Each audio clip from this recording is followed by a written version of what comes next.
Hi, Jason Hoover, digitalmoneyball.com. Welcome to our course on Moneyball Messaging. And if you follow us, you know our core philosophies and how we're somewhat different in the way that we think about digital age challenges, at least for B2B industrial product sellers.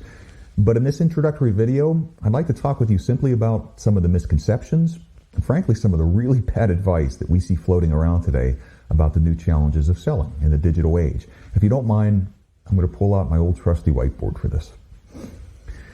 Let's start here.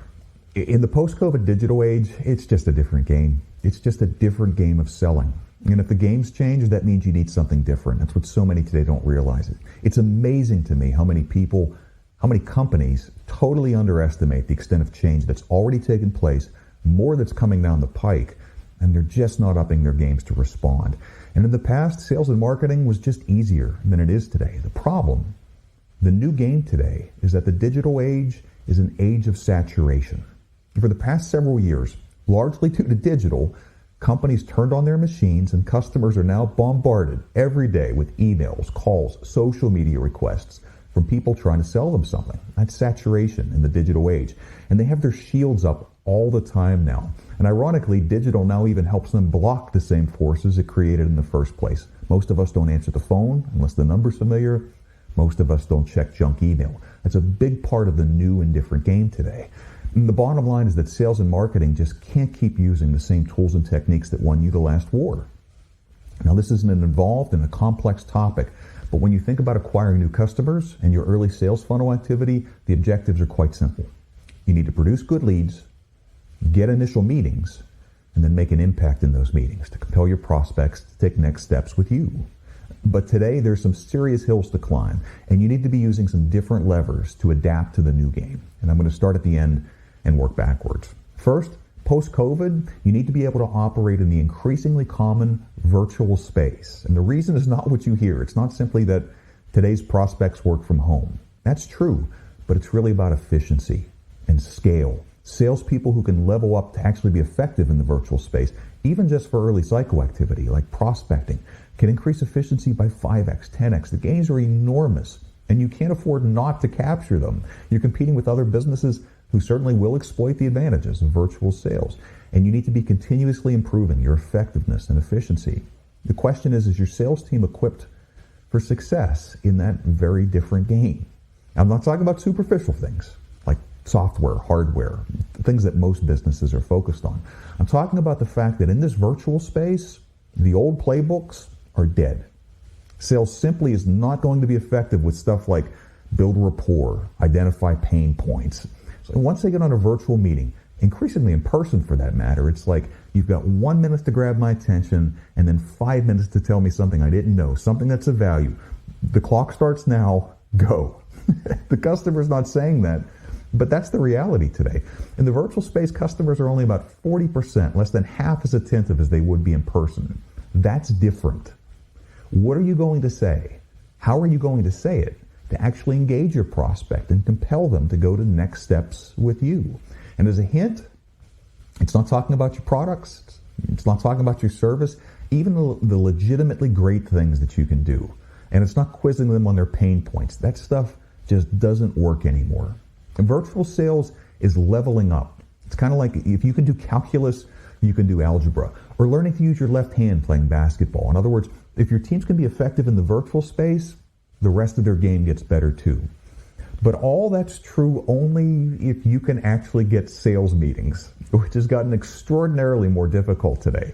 Pre-COVID, sales could take target customers to lunch on a Wednesday because they wanted to get away from the office. But today, that purchasing agent works from home on Wednesday, probably Tuesdays and Thursdays too. And the reality is, while before you were competing with lunch with your prospects' coworkers, today you're competing against time with their kids. What are your teams going to say that compels prospects to take 30 minutes of valuable time and spend it with them? And much more importantly, and this is so key, what are you going to say in an email or a phone call or social media request that doesn't get you ghosted like the dozens of other salespeople trying to sell them something? Even good salespeople, good hitters, need to get sufficient at-bats to be effective. But without something compelling to say, they're reduced to a limited quantity of opportunistic in-person meetings from people who by some small chance are actually receptive to meeting them. That's saturation. That low odds game, it's hardly a formula for success. It's like they're playing roulette in a casino, hoping that eventually their favorite number will hit. What do you say? What can you say that compels prospects to actually take meetings with you? That's effective sales. And that's why prospecting is so hard today. Most salespeople simply don't prospect. Jeb Blunt, author of the best-selling book Fanatical Prospecting, maintains that top sales professionals can prospect 80% of the time. 80%. Are your teams even close to that? Are they sufficiently skilled for delivering new business? Or do they spend most of their time calling on the same accounts, making the milk run? Most salespeople don't fanatically prospect. Most salespeople, unfortunately, don't prospect at all. And no wonder, when getting emails or calls returned is so difficult, yet alone getting meetings. But is that keeping up for your firm? And lastly, but certainly not least, for your marketing, what are you going to say to get clicks? For certain, again, it's not we have great products, we have the best service. Come on, it's what every other seller out there is saying. Most B2B industrial marketing just doesn't cut it. And that's even if you do marketing. So many industrial firms, especially small to mid-sized businesses, just don't do marketing.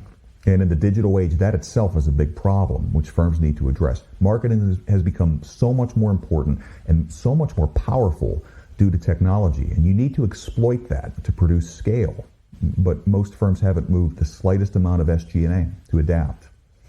Now, if you notice, each of these hills shares a common challenge today. In today's age of saturation, how do you stand out from the pack? And that question is not about digital. It's about what you say. What you say matters more than at any time in the past. Your message really matters. A properly designed message enables you to stand out in today's age of saturation, compels prospects to take meetings with you, enables you to be more effective in those meetings, even in the tough-to-navigate virtual space. And even further, eventually you need to leverage digital to engage and target customers, like exploiting network effects or digital marketing. If not, you'll just lose too much ground. But without the right message, as we like to say, digital is like playing a lousy guitar solo through a bigger amplifier. Without a great message, digital marketing just won't produce results. Sales prospecting will fall flat, growth will stagnate. It's hardly a formula for success. In fact, research shows that over 80% of digital initiatives, 4 out of 5, will fail today. Think about that. That's less than a 1 in 5 success rate. And this is a big reason why. And isn't it ironic that as digital has become so powerful and digital capabilities ostensibly so much more important, it's really the fundamentals which matter more and more. Now, when I say message, I'm not talking about your brand message. I'm talking about your message for lead generation or prospecting, something that most firms struggle with and might not even know what I'm talking about here. Now, brand might be relevant, but it's much more important in B2C.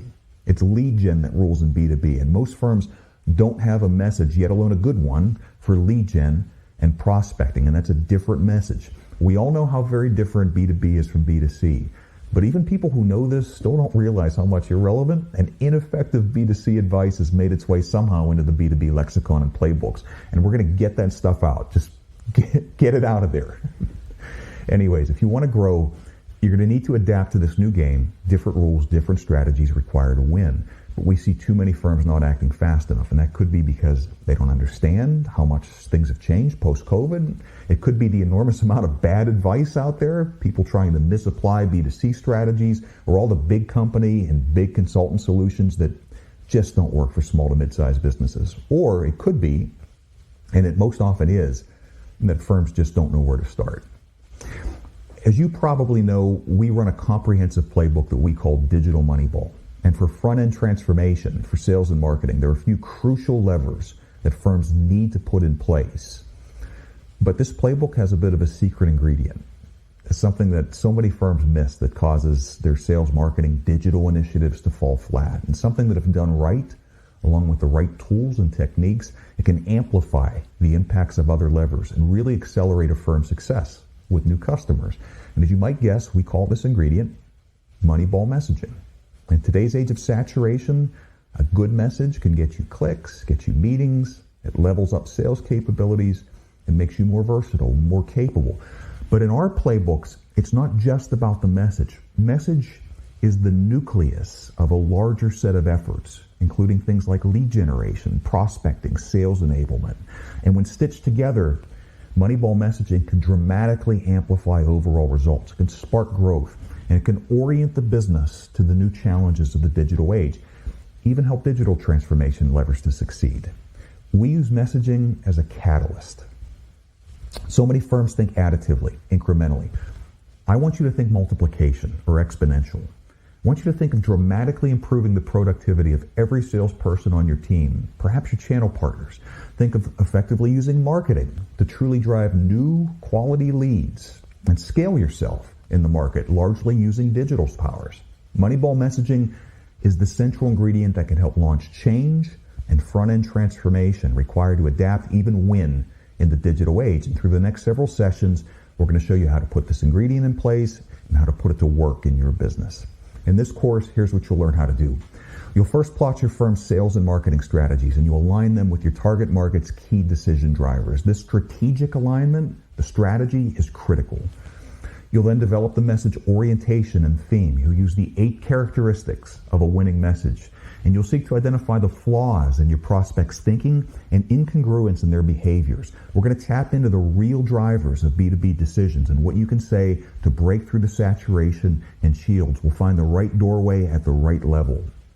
You'll then develop the message's structure using the techniques of effective rhetoric, logical and emotional rhetoric. We call these the Aristotelian and the Churchill techniques. And then we'll create a short version script. You'll use this for prospecting activities like emails, cold calling, social media requests, so that you can actually stand out and get meetings. You'll get your salespeople the at-bats that they want and get them away from this game of roulette that they're playing today. And lastly, we'll elaborate the message into a long version, say around 10 to 15 minutes, using whiteboarding or other selling techniques, kind of what you just saw, in order to conduct engaging sales meetings with customers in this virtual space or in person, where you can deliver the same message in a back of napkin or even conversationally for even greater impacts.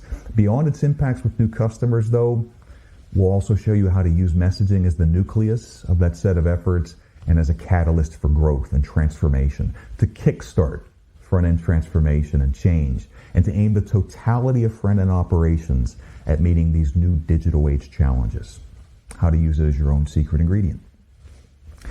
That's Moneyball Messaging. Let's get started.